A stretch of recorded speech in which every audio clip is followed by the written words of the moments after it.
the 49ers 17-3, and Clay Matthews is loving it. First, he imitates Colin Kaepernick with his signature kiss the bicep move after he sacked him. Then later, Clay talks some trash to Cap. You ain't Russell Wilson, bro. Skip. Inbounds, out of bounds. Stephen A., I must admit, this hit me the wrong way, so I'm going way out of bounds on this one. And I'll tell you why.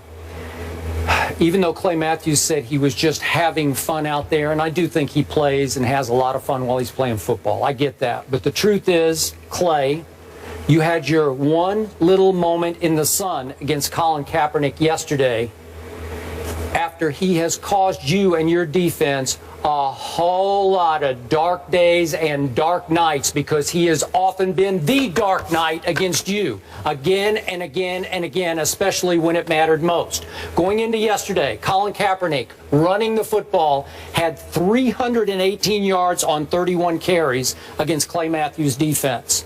So to me, it's weak to taunt him after he has humiliated you so often before. You don't have enough cachet.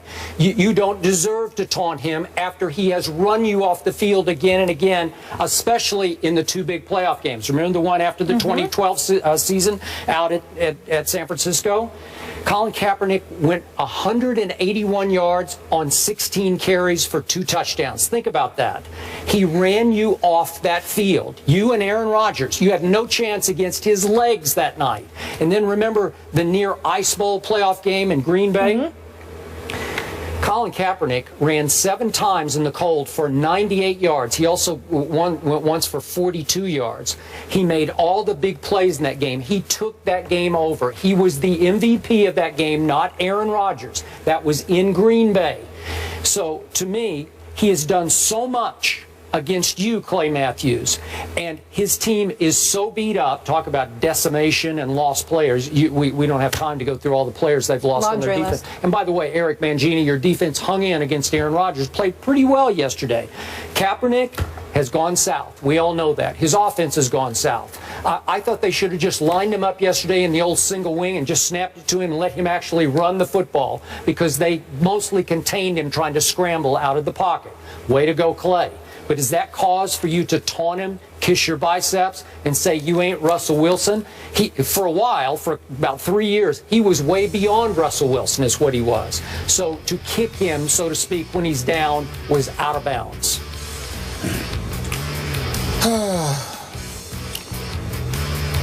I cannot tell you how much I disagree with you on this position.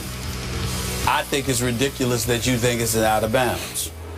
Put on your big boy pants. This is the National Football League. Yeah, you sat up there and you had your way with Clay Matthews and the Green Bay Packers. And all the time used to flex your muscles and kiss your biceps and rub it in Clay Matthews and Green Bay's face. Well, now a rare opportunity presented itself that Clay Matthews would have to reciprocate. What's the problem? That doesn't warrant Skip Bayless coming on national TV and saying he was out of bounds. I don't think so. Not when Colin Kaepernick would rub it in because he was doing it. Would you have done that? Yes. You would? And you would have felt no shame after all that he had done to you? Not even a little bit, because here's the point that I'm making to you.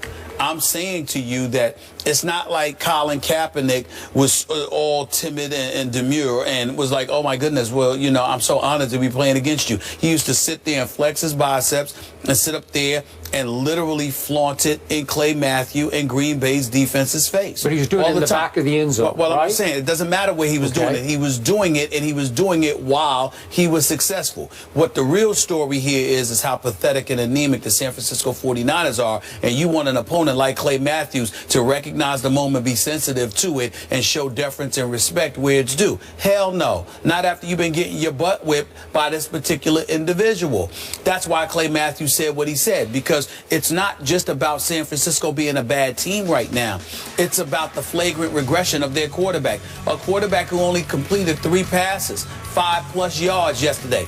A quarterback who's only completed like 6 of 19 passes beyond 5 yards this season, which is like 31%. A quarterback who is overthrowing 1 minute, underthrowing the next, missing open receivers religiously, seems to not know the offense that is being run. His quarterback coach for all of these years is still there working with them, and Coach Christ, okay? But somehow, some way, Colin Kaepernick seems to have regressed. And dare I say, I don't know this, and I'm not trying to accuse him of anything. I do not cover the 49ers. I don't know this for a fact. But when you look at football analysts and listen to the kind of things that they say, it seems to me that when it comes to Colin Kaepernick, they are challenging how much he's actually studying in the film room, regardless of what he says. Because this is a highly intelligent individual that does not seem to comprehend defenses that are coming his way. So when a guy like Clay Matthews is saying, you're no Russell Wilson, maybe he's not just talking about scrambling ability.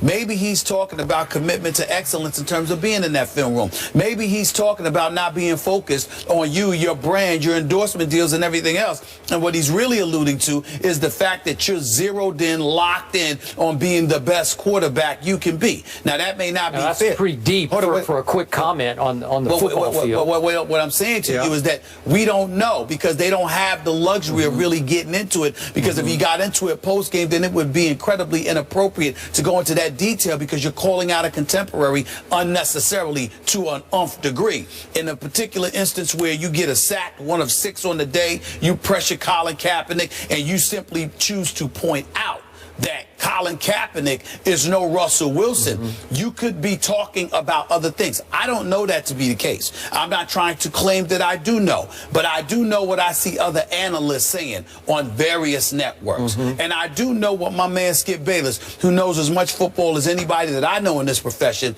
continuously highlights and details and deciphers and dissects about Colin Kaepernick. And one of the things you sat in that very chair and questioned, you never questioned his ability.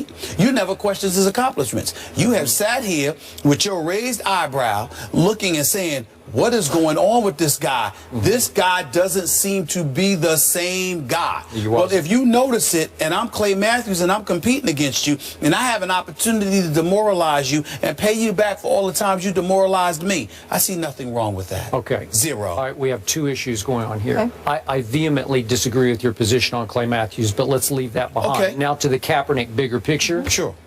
Talk about going south, and I have brought this up many times on the show, and I appreciate what you said about my football knowledge, but I can't remember a young quarterback who had a bigger chip on his shoulder than Colin Kaepernick had while he was starring for the he carried him all the way to a Super Bowl. Came within a throw that I thought should have been passed. I don't remember the last play to Crabtree in the Super Bowl, right? Yeah. But sometimes when things are successful for you as a professional athlete, you have a chip on your shoulder for the wrong reasons, aimed at the wrong people, which is something we'll get into later. Well, and how many times, he is fired back on Twitter again and again and again. Those are the wrong people to respond to. If you want to respond to other people, that's fine. But in this case, he was mad at the world that really wasn't mad at him at all. He took every little tiny knick-knack criticism as end of the world and felt like he had to snuff it out and fire back.